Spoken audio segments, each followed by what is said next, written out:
ಅವಳೆದೆ ಅಮೃತದಿ ಉತ್ತರವು ಇದೆಯಮ್ಮ.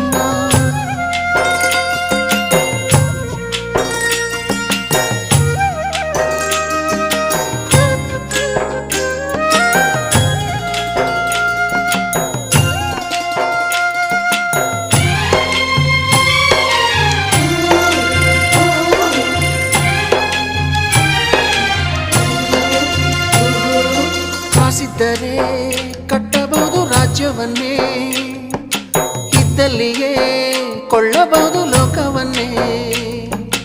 ತಾಯಿಯದೆಯ ಹನಿಯು ಸಿಗುವುದೇ ನಮ್ಮ, ಕೋಟಿ ಕೊಟ್ಟರು ಅದನ್ನು ತರುವರಾರಮ್ಮ. ಅವಳ ಮಡಿಲ ಸುಖ ದೊರೆತರೆ ಕೊನೆ ತನಕ, ಎಂಥ ಭಾಗ್ಯ ಕಂದ ಈ ನಿನ್ನ ಬಾಳಿಗೆ. ಹೆತ್ತವಳು ಯಾರ